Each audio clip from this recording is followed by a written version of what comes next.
Hello there, a big welcome back to the Ref Show studio for the player who, I'm sure you know already, scored the first ever goal in the Premier League. Yes, Brian Deane links up with Keith Hackett for this week's Ref Show, where we review three big Premier League derbies over the weekend, look at the performances of the referees involved, not without controversy, and among other things, we consider the introduction, which is imminent now, of full-time professional referees in the Championship. Welcome, guys. There were a couple of very bizarre incidents in the Premier League over the weekend. I mean, for starters, although we'll put this in the second part of the Ref Show, a player has his shirt completely ripped off at a corner, not noticed by the referee, doesn't get a penalty. Ridiculous, really, that. And there were two bones of contention about Chelsea's 2-2 draw with West Ham. Bobby Madley was in charge of this. The first one is quite unusual because it looks like the free kick from which Fabregas scored a brilliant goal has been incorrectly measured out, Keith. Well, there's no question. It looked more towards 12 yards than the required 10. And I think that's Madley's stride pattern. You know, you have other referees of different heights. We always encourage them to practice so that some might have to do 11 strides to get to the 10 or 12 to get to 10. Madley's a big guy. He obviously decided, I'm going to pace it out, gets 12 yards.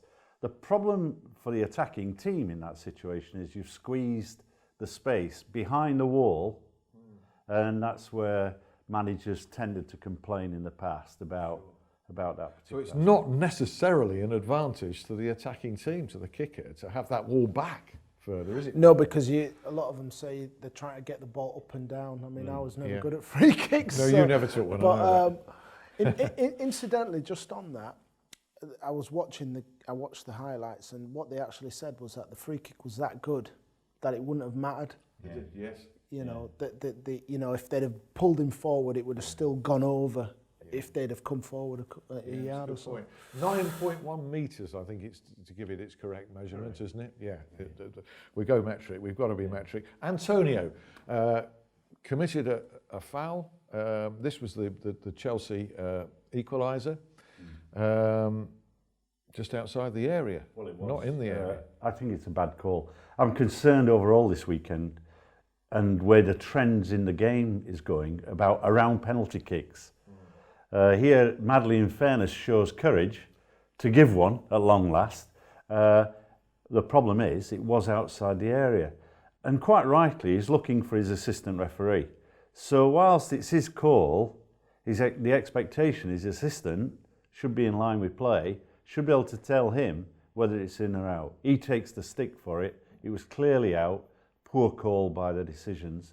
And of course, a massive aspect of the result. It was a game-changing result. Goes against the grain because it seems to be harder these days to get penalties. They have to be more like 110% than 100%. Have you noticed that trend, Brian, as a former striker? Yeah, well, I think now if you go down in the box, you've got to be prepared to realise you might get a yellow card. And so I've seen a lot of incidents lately. There was another one on Saturday where that was definitely a penalty, and you know, there was two actually. There was Sanchez and the boy Rashford, and I thought those are nailed on penalties, but I feel that referees are scared to give them now. Okay, well, let's come to Michael Oliver, and this is one of those that you're referring to as the Manchester derby on Sunday. Manchester United's 1-0 victory at Manchester City.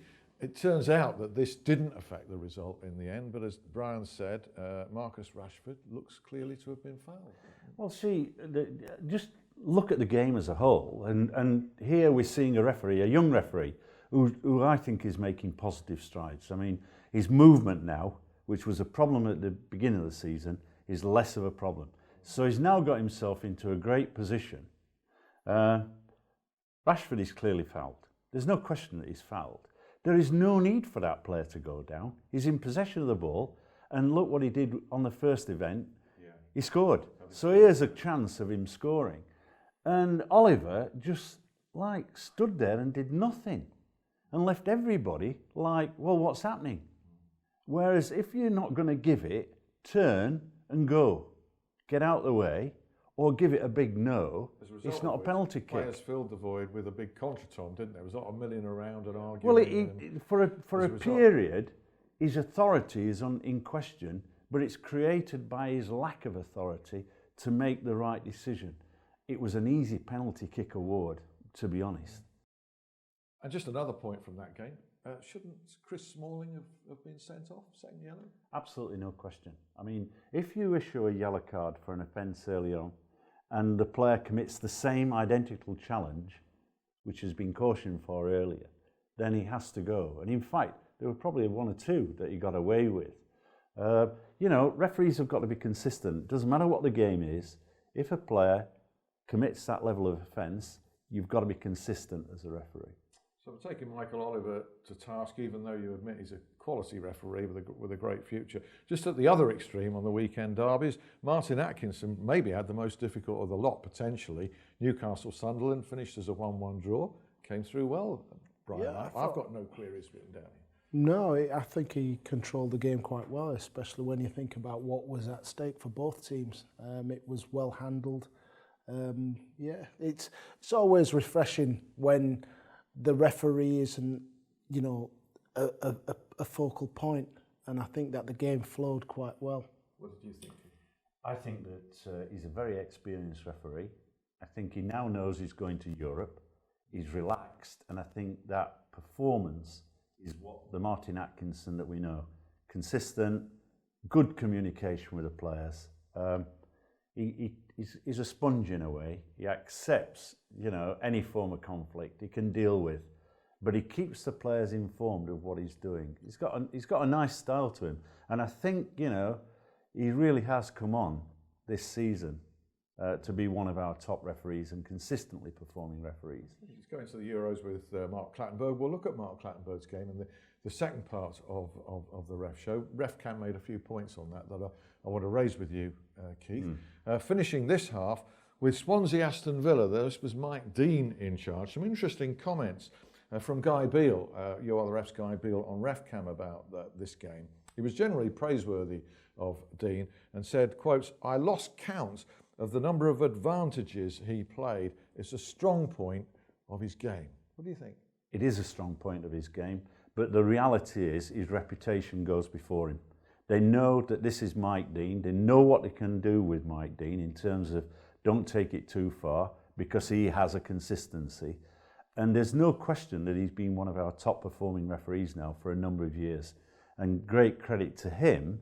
The players now understand it, and that allows him to play those advantages, which enhances spectator enjoyment and the players' enjoyment as well. What about when you were playing? Did you get to know referees who would allow that advantage more than others, right? Yeah, there was one or two. I think Roger Milford was one. He was...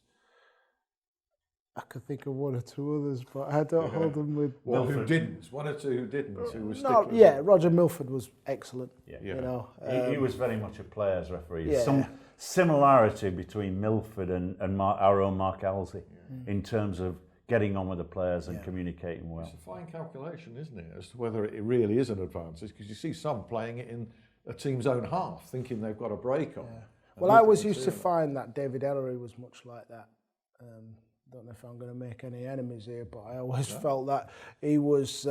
He always wanted to stop and make points, and that used to annoy players, you know. And I know sometimes when we saw that he was a ref, it was like, Well, there were one or two Sheffield United games. I think of one in particular at Barnsley, Oh, where your boss Harry Bassett had an interesting chat with Mr. Elleray on the field at the end. Just before we leave this part and before we leave that match, Sissoko of Aston Villa there, according to RefCam, should have been sent off. He escaped a second caution. That was the one blemish, I think, that Guy Beale had against Mike Deane's performance. You two guys have excelled as ever in the first part. Do hope you rejoin us for a lot more talking points in part two. See you then.